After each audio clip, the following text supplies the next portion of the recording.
Hello students, आज की इस क्लास में हम लेसन 5 थिंग्स वस्तुएं कॉमन प्रॉपर्टीज़ उसके सामान्य गुणों का अध्ययन करेंगे। First introduction. Stop what you are doing for a moment. आप इस समय जो कुछ भी करो उसको छोड़ दो, एक समय के लिए, एक क्षण के लिए उसको छोड़ दो। एंड लुक अराउंड यू, अपने चारों तरफ देखो। You are surrounded by tremendous variety of materials. आप अनेक प्रकार की वैरायटी है मटेरियल्स की वैरायटियों से घिरे हुए हो। There are object such as table, वहाँ पर अनेक प्रकार की वस्तुएं जैसे कि table, chair. The book you are reading, एस बुक भी है जो आप पढ़ रहे हो। एंड ए पेन और pencil you may be holding, आपके हाथ में पेन या पेंसिल भी हो सकता है जिसको आपने पकड़ रखा है। आपके हाथ में फ़ोन भी हो सकता है जिसको आप इस समय आप पढ़ रहे हो। Through the window you may see the sky and clouds, window से आप स्काई और क्लाउड्स को भी देख सकते हो, बादल को और आसमान को भी देख सकते हो। ऑब्जर्व योर सराउंडिंग्स अगेन, और अपने आसपास को दोबारा से ऑब्जर्व करो, ध्यान से देखो। देन उसके बाद make a mental list of several of the objects you see, उसके बाद में एक लिस्ट बनाओ कि आपने अपने चारों तरफ क्या क्या देखा। How would you describe them, आप उसको किस प्रकार से वर्णन कर सकते हो। Would you use such words as large, small, red, blue, cold, hot, आप इस प्रकार के वर्ड यूज़ कर सकते हो जैसे कि बड़ा है, छोटा है, रेड है, ब्लू है, कोल्ड गर्म ठंडा है, गर्म है, हैवी भारी है, लाइट हल्का है, रफ है, स्मूथ है, खुरदरा है या फिर चिकना है, स्मूथ है, सॉफ्ट है। इन डूइंग सो, इस प्रकार करने से, ऐसा करने से, you are actually classifying various object, इस प्रकार से क्या आप अनेक ऑब्जेक्ट को क्लासीफाई कर सकते हो? नहीं कर सकते ना। Take a more practical example, हम और अधिक प्रैक्टिकल एग्जाम्पल लेते हैं। If you observe the wardrobe at your house you will find the clothes of the various member of your family arrange systematically in it, अगर आप अपने wardrobe, आपके घर की जो वार्डरोब होती है, अलमारी होती है, उसको ऑब्जर्व करोगे, उसको ध्यान से देखोगे, you will find the clothes of the various member of your family, आप वहाँ पर अपने परिवार के अनेक मेंबर्स के क्लॉथ वहाँ पर देखोगे, कपड़े देखोगे। अरेंज सिस्टमेटिकली इन इट, जो कि वहाँ पर सिस्टमेटिकली सही ढंग से एक सिस्टम के तहत वहाँ पर अरेंज होंगे। You may find your clothes at a particular place in the wardrobe, आप उस अलमारी के अंदर अपने कपड़े वो पर्टिकुलर प्लेस पर आपको मिलेंगे, एक विशेष स्थान पर मिलेंगे। While those of your fathers may be at another place, और आपके पिताजी के जो कपड़े हैं वो दूसरी जगह पर हो सकते हैं। और इसी प्रकार से दूसरे फैमिली के मेम्बर्स के जो कपड़े होते हैं, क्लॉथ्स होते हैं, वो आपको एक पर्टिकुलर प्लेस पे मिलेंगे। लाइक वाइज इसी प्रकार इन साइंस के अंदर where we have to study a large number of object, जब हम लार्ज नंबर्स अधिक संख्या में ऑब्जेक्ट्स का अध्ययन करते हैं, स्टडी करते हैं, we must arrange them in certain groups, इस प्रकार से हम उसको एक ग्रुप्स में बांट लेते हैं। It will enable us to observe and record the similarities and dissimilarities between the various object, इस प्रकार से हम इसको एनेबल कर सकते हैं, उसको मतलब ऑब्जर्व करने में एनेबल हो सकते हैं कि उसकी क्या क्या ऑब्जेक्ट के अंदर क्या क्या सिमिलरिटीज़ हैं और क्या क्या डिससिमिलरिटीज़ हैं, क्या क्या समानताएं हैं और क्या क्या असमानताएं हैं। This further help us in many way, इस प्रकार से अनेक प्रकार के तरीक़ों में हमें हेल्प करता है। फॉर एग्ज़ाम्पल, उदाहरण के लिए, we know the properties of one member object of group, we know हम जानते हैं the properties of one member object of group, हम ग्रुप के एक ऑब्जेक्ट, ग्रुप का जो एक मेंबर ऑब्जेक्ट है उसकी प्रॉपर्टीज़ को हम जानते हैं। It may help us to know the other member of that group, इसकी सहायता से हम दूसरे, इसी ग्रुप के दूसरे मेंबर की प्रॉपर्टी को जान सकते हैं। It also help us to search out an object easily, इस प्रकार से हम किसी भी ऑब्जेक्ट को आसानी से ढूंढ सकते हैं। मतलब एक ग्रुप के अंदर जो ऑब्जेक्ट्स होंगे उसकी प्रॉपर्टीज़ कैसी होंगी? सेम होंगी। अगर हमने एक ऑब्जेक्ट का प्रॉपर्टी जान ली है तो दूसरे ऑब्जेक्ट की प्रॉपर्टी को आसानी से जान सकते हैं। देखो, the process of grouping object based on some known criteria is called classification. This process of grouping objects based on some known criteria is called classification. Classification क्या होता है कि किसी भी वस्तुओं को एक क्राइटेरिया के दौरान, एक जो विशेष लक्षण होते हैं उसके आधार पर उनको ऑब्जेक्ट को हम ग्रुपिंग कर सकते हैं। It can be based on similarities and dissimilarities of the object, जो हम उसको है ना उसकी समानताओं पर या फिर असमानताओं पर उसको बेस कर सकते हैं कि जो जो सेम मटेरियल है उनको एक ग्रुप में रख दिया, जो उससे अलग है उनको दूसरे ग्रुप में रख दिया। मतलब उनकी सिमिलरिटीज़ पे एक ग्रुप बना दिया और उनकी डिसिमिलरिटीज़ पे दूसरा ग्रुप बना दिया। There are some properties of matter which make it easy to classify the different kinds of matters. यहाँ पर कुछ प्रॉपर्टीज़ दी गई मेटल्स की जिसके द्वारा हम मेटल को आसानी से क्लासीफाई कर सकते हैं अलग अलग प्रकार के मैटर के अंदर, इन वेरियस ग्रुप, अलग अलग प्रकार के ग्रुप के अंदर। मतलब यहाँ पर कुछ प्रॉपर्टीज़ हमें दी गई हैं जिसकी सहायता से हम आसानी से अलग अलग प्रकार के मैटर को अलग अलग प्रकार में डिफरेंट कर सकते हैं, अलग अलग ग्रुप के बना सकते हैं। These properties include solubility in water. ये प्रॉपर्टीज़ कौन कौन सी है? फर्स्ट है सोलिबिलिटी इन वाटर, वाटर के अंदर घुलनशीलता। कंडक्शन ऑफ हीट, हीट का कंडक्शन, हीट का प्रवाह। कंडक्शन ऑफ इलेक्ट्रिसिटी, इलेक्ट्रिसिटी का प्रवाह। ट्रांसपेरेंसी, ट्रांसपेरेंसी में पारदर्शिता। डिफ्यूज़न, टूटना। Response to magnet etcetera. We shall now discuss this properties in brief. अब हम धीरे धीरे इन प्रॉपर्टीज़ को ब्रीफ में पढ़ते जाएंगे। तो पहले कौन सी थी? सोलिबिलिटी इन वाटर, तो यहाँ पर हम सोलिबिलिटी का डिस्कस करेंगे। फिर conduction of heat, conduction of electricity, transparency, diffusion, response to magnet, इन सब का मैं एक स्टेप बाय स्टेप स्टडी करेंगे। तो पहला है सोलिबिलिटी। सोलिबिलिटी होती है घुलनशीलता। इन ए सॉल्यूशन, किसी भी सॉल्यूशन के अंदर, the substance that is dissolved is called the solute and the substance in which the solute get dissolve is called the solvent. कोई भी सॉल्यूशन के अंदर, कोई भी विलयन के अंदर जो सब्सटेंस डिजोल्व होता है उसको हम बोलते हैं सोल्यूट। जो सब्सटेंस घुलता है उसको बोलते हैं सोल्यूट, और जो सब्सटेंस उस सोल्यूट को घोलता है उसको बोलते हैं solvent.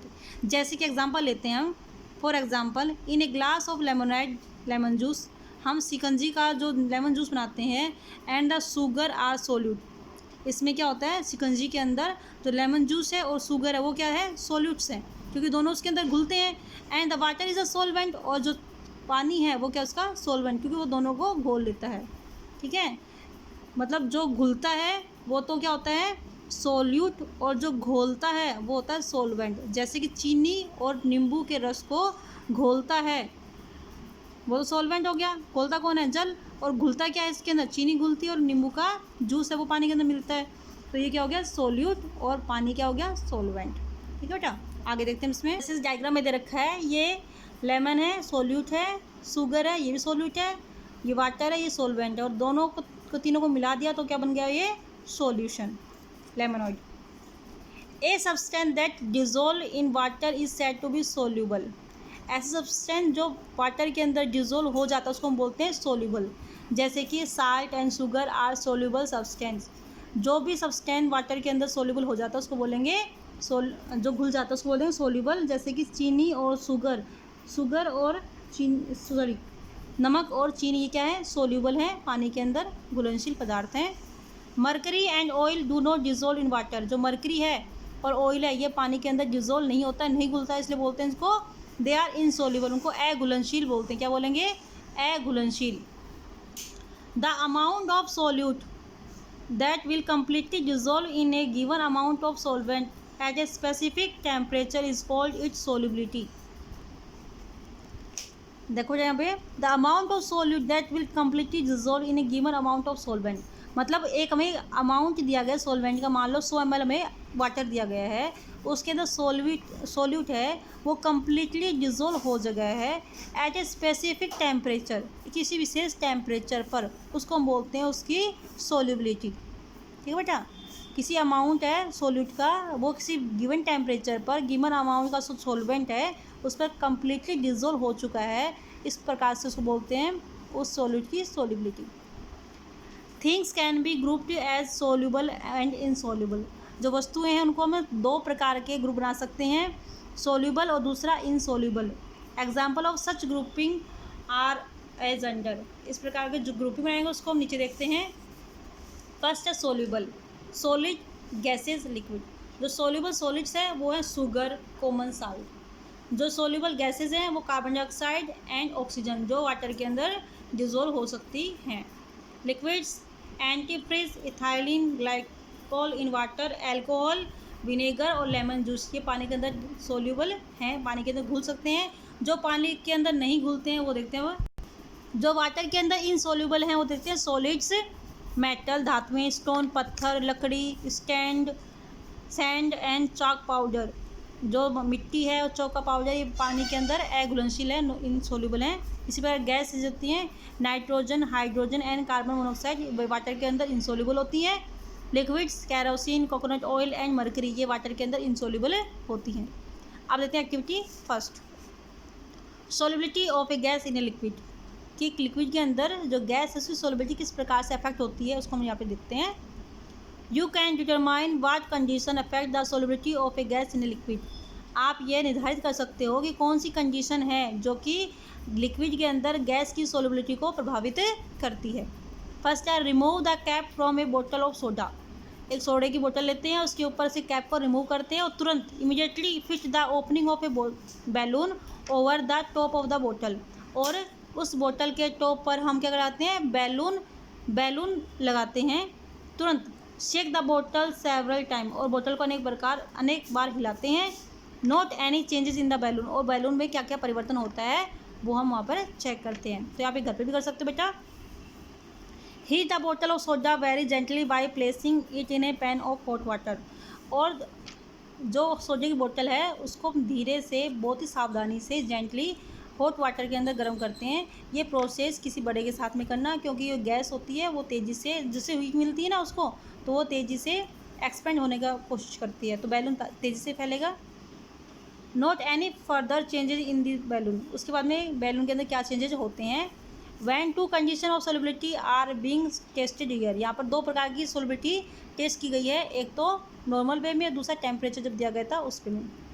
What general statement about the solubility of A gas in a liquid can you now make, आप इसको अपने घर पर करके चेक कर सकते हैं, लेकिन जब उसको हॉट वाटर का यूज़ करो तो घर के किसी बड़े के साथ में ही करना है। आगे हम देखते हैं, क्योंकि अगर ज़्यादा गर्म पानी होगा तो जो सोडा की बोतल है वो तेज़ी से उछल कर बाहर आएगी, उसमें गैस तेज़ी से निकलेगी, तो आपको नुकसान पहुंचा सकता है। अब हम देखते हैं कंडक्शन ऑफ हीट, गैस का कंडक्शन, गैस का प्रवाह, हीट का प्रवाह कैसे होता है। कंडक्शन ऑफ हीट, हीट का कंडक्शन प्रवाह। You should know that heat is transfer through a substance और from one substance to another, यह आप जानते हो कि हीट को ट्रांसफ़र कर सकते हैं एक सब्सटेंस से दूसरे सब्सटेंस के अंदर बाय डायरेक्ट कांटेक्ट, उसमें डायरेक्ट कांटेक्ट होना चाहिए। Some substance transfer heat better and more rapidly than other substance, कुछ सब्सटेंस होते हैं वो हीट को अधिक और तेज़ी से, अच्छे से और तेज़ी से ट्रांसफ़र कर सकते हैं। Such substance are said to be good heat conductor, इस प्रकार के सब्सटेंस होते हैं उसको बोलते हैं हमें good heat conductor. Some substance do not transfer heat and are said to be bad heat conductor, कुछ सब्सटेंस ऐसे होते हैं जो कि हीट को एक सब्सटेंस से दूसरे सब्सटेंस में ट्रांसफ़र नहीं करते, उसको वो बोलते हैं bad heat conductor. As such, इस प्रकार से things can be grouped as good conductor and bad conductor of heat, इस प्रकार से हम वस्तुओं को गुड कंडक्टर ऑफ हीट और बैड कंडक्टर ऑफ हीट में डिवाइड कर सकते हैं। Examples of some materials of each group are as under, यहाँ पर कुछ हमने ग्रुप बना रखा है गुड कंडक्टर का और बैड कंडक्टर का। तो गुड कंडक्टर के जो मेटल्स हैं such as silvers, copper, aluminium, iron, mercury etcetera. Bad conductor के हैं wood, plastic, stone, leather, paper, cotton, asbestos, air as well as the all gases, ये सब क्या होती हैं, जो सभी गैसें होती हैं वो हीट की बैड कंडक्टर्स होती हैं। तो यहाँ पर हमने ग्रुप बना लिया, जो हीट को अच्छे से कंडक्ट करता है, ट्रांसफ़र करता है, उसको गुड कंडक्टर बोलते हैं, और जो हीट को अच्छे से कंडक्ट नहीं कर सकता, ट्रांसफ़र नहीं करता, उसको बोलते हैं बैड कंडक्टर ऑफ हीट। अब हम देखते हैं इसके नेक्स्ट आगे। नेक्स्ट है कंडक्शन ऑफ इलेक्ट्रिसिटी, इलेक्ट्रिसिटी का कंडक्शन किस प्रकार से होता है।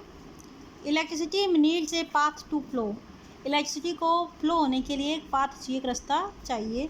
The path is called conductor, जो पाथ उसको हम बोलते हैं conductor. In conduction electricity flow through one object to another object, conduction के दौरान जो इलेक्ट्रिसिटी होती है उसका फ्लो होता है एक ऑब्जेक्ट से दूसरे ऑब्जेक्ट्स में होता है या फिर एक वायर से दूसरे वायर के अंदर होता है।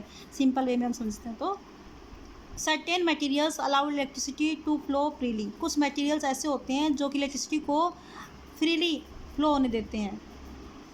Materials that permit electricity to move easily are called conductor. ऐसे मटेरियल्स जो अपने में से इलेक्ट्रिसिटी को आसानी से मूव होने देते हैं उसको हम बोलते हैं conductors. Materials that do not allow electricity to flow freely are called insulator. ऐसे मटेरियल्स जिसको अपने में से इलेक्ट्रिसिटी को कंडक्ट होने नहीं देते, अपने में से इलेक्ट्रिसिटी को फ्रीली फ्लो होने नहीं देते हैं, उसको बोलते हैं insulators. Materials can be grouped as conductor and insulator. Examples of some materials forming these groups are as under। यहाँ पर कुछ मटेरियल्स के हमने दो ग्रुप बना लिए हैं जो इलेक्ट्रिसिटी का कंडक्टर हैं और जो कि इंसुलेटर हैं। जो इलेक्ट्रिसिटी को कंडक्ट करते हैं फ्रीली से अपने अंदर से मूव होने देते हैं उसको बोलते हैं कंडक्टर, और जो अपने अंदर से इलेक्ट्रिसिटी को फ्लो नहीं होने देते उसको बोलते हैं इंसुलेटर। तो कंडक्टर्स के जो ग्रुप है वो है most metals are conductor of electricity. अधिकांश जो धातुएं होती हैं वो इलेक्ट्रिसिटी की कंडक्टर होती हैं, जैसे कि silver, copper, aluminium, mercury and among the best conductor silver, copper, aluminium and mercury are amongst the best conductor. ये सबसे अधिक अच्छी कंडक्टर होती हैं इलेक्ट्रिसिटी की। Water is a good conductor of electricity. पानी है वो भी क्या होता है, इलेक्ट्रिसिटी का गुड कंडक्टर होता है। Insulator include rubber, glass, would, plastic and air. Insulator में कौन कौन होते हैं, रबर आते हैं, ग्लास, कांच, वुड लकड़ी, प्लास्टिक और एयर। आपने ध्यान दिया होगा जब हमें किसी भी वायर को छेड़ते हैं तो कहते हैं ना चप्पल पहन के रखना चाहिए या फिर लकड़ी का या प्लास्टिक के यूज़ करने चाहिए ताकि हमें करंट फ्लो ना, क्योंकि इसके अंदर करंट का फ्लो नहीं होता है और हमें करंट नहीं लगता, झटका नहीं लगेगा। इसलिए हमें इंसुलेटर्स को यूज़ करना चाहिए जब भी हम किसी वायर को छेड़ते हैं जिसमें करंट फ्लो होता है। ओके बेटा, थैंक यू। इस क्लास में इतना ही करेंगे, नेक्स्ट क्लास में इसके आगे का डिस्कस करेंगे। ओके बेटा, थैंक यू।